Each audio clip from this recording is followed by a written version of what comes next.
Hai teman-teman semua, perkenalkan kami adalah mahasiswa psikologi dari Universitas Maliku Saleh, kelas 4C yang akan mengkuak tentang sejarah psikologi industri dan organisasi.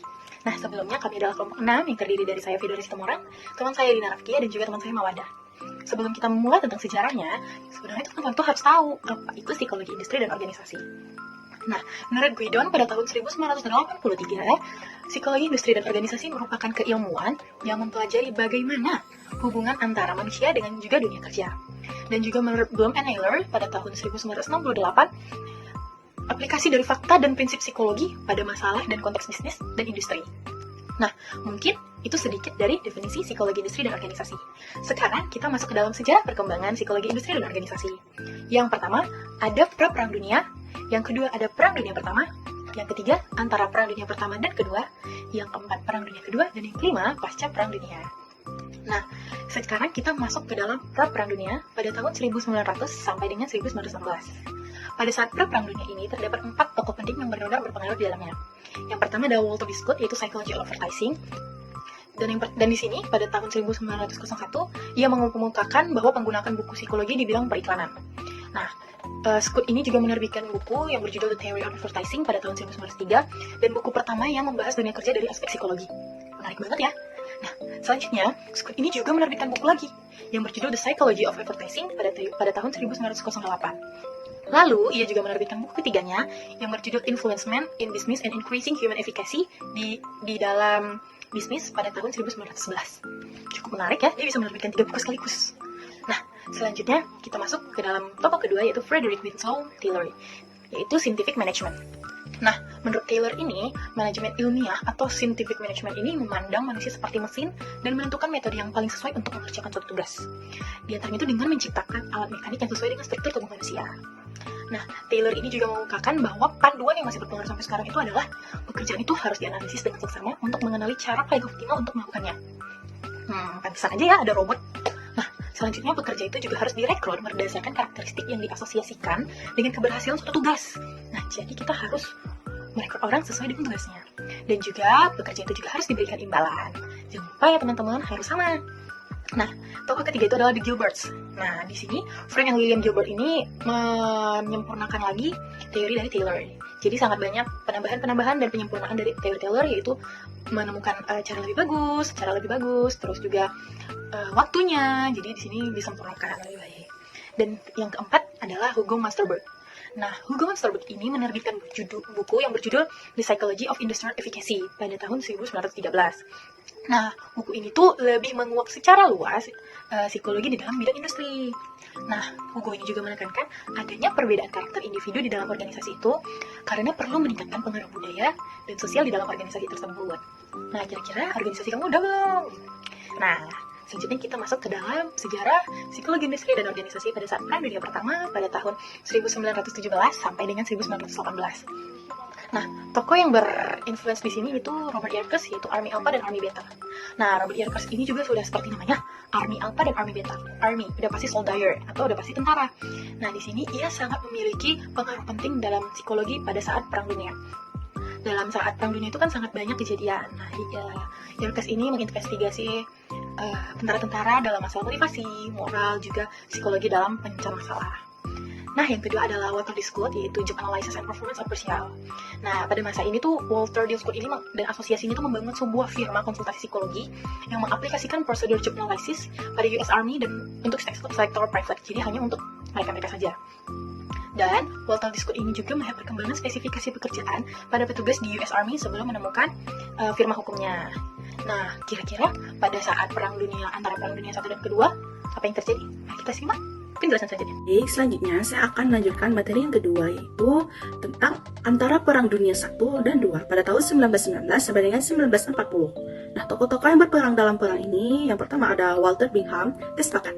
Nah, beliau dengan tim yang membuat tes Army Alpha dan Beta sebagai Army Psikolog selama Perang Dunia 1. Nah, beliau juga merancang serangkaian tes bakat sebagai Ketua Dewan Riset Nasional Angkatan Darat tentang klasifikasi personil militer selama Perang Dunia 2.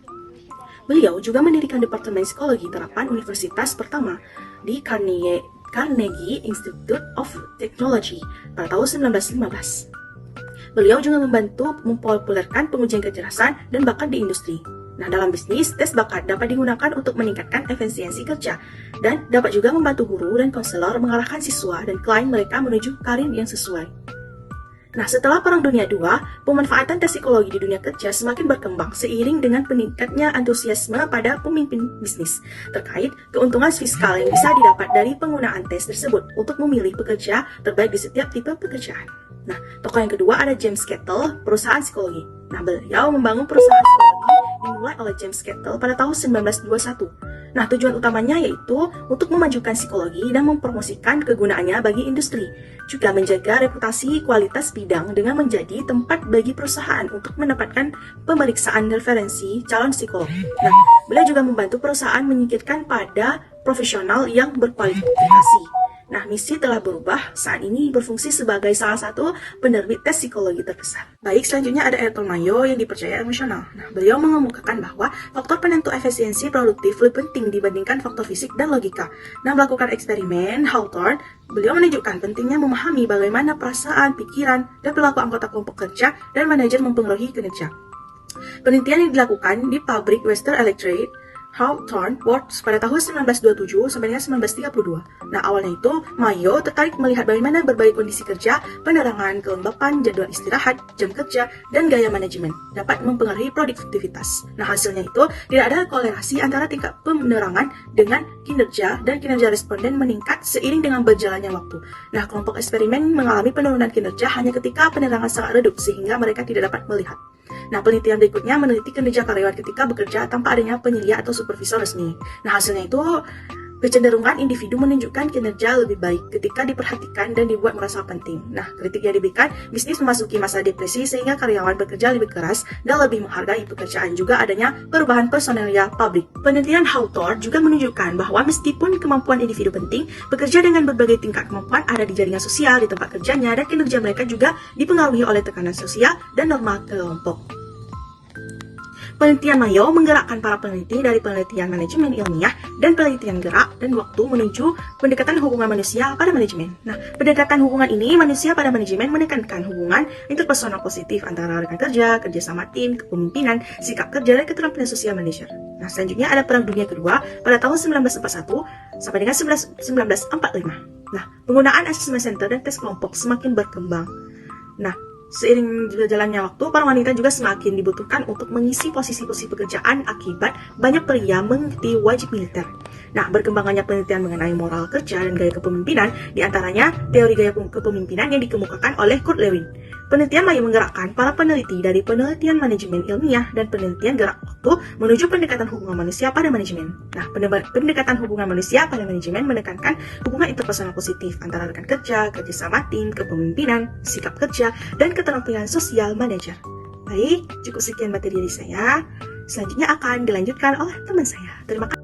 Kemudian masuk ke fase pasca Perang Dunia yang berlangsung pada tahun 1946 sampai 1963. Nah, pada saat itu ekonomi sedang meledak sehingga banyak masyarakat yang terdorong untuk melanjutkan pendidikan tinggi di Amerika. Dan banyak juga perguruan tinggi yang menawarkan program psikologi industri dan organisasi. Nah, pada tahun 1950 sampai 1960 di sini menjadi masa perkembangan psikologi industri dan organisasi, terutama dalam lingkup motivasi kerja, yang dimana tokohnya terdapat Maslow, Carl Rogers, John Locke, dan Herbert. Teori kepemimpinan ini dikenal sebagai contingency model of leadership oleh Fred Feder dan Bureau Organization yang dikemukakan oleh Max Weber. Katz dan Kahn pada akhir tahun 1960-an telah mempublikasi buku yang berjudul The Social Psychological of Organization yang merupakan buku klasik dari psikologi industri dan organisasi. Psikologi industri dan organisasi mulai dikenal sebagai ilmu dan dikembangkan di Indonesia pada tahun 1950 ketika Indonesia resmi diakui oleh Belanda pada tahun 1949. Nah, pada saat itu banyak kegiatan psikologis dengan menggunakan alat tes yang dilakukan oleh yang pertama ada Balai Psikoteknik dari Kementerian Pendidikan, Pengajaran, dan Kebudayaan Republik Indonesia berupa tes seleksi siswa untuk masuk ke sekolah menengah teknik serta mengukur psikometris untuk keperluan penjuruan. Nah, yang kedua ada Pusat Psikologi Angkatan di Bandung berupa seleksi penjuruan anggota berdasarkan pengukuran psikometris.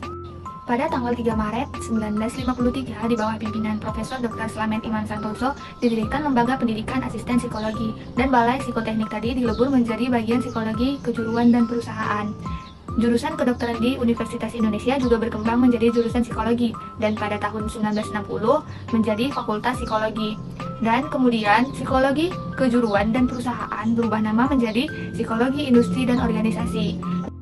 Nah, dulu psikologi industri dan organisasi cuma bagian dari psikologi yang hanya menerapkan penggunaan tes dalam jangka seleksi dan penjurusan di sekolah.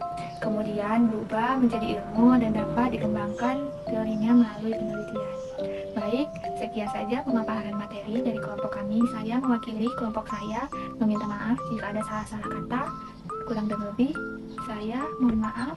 Assalamualaikum warahmatullahi wabarakatuh.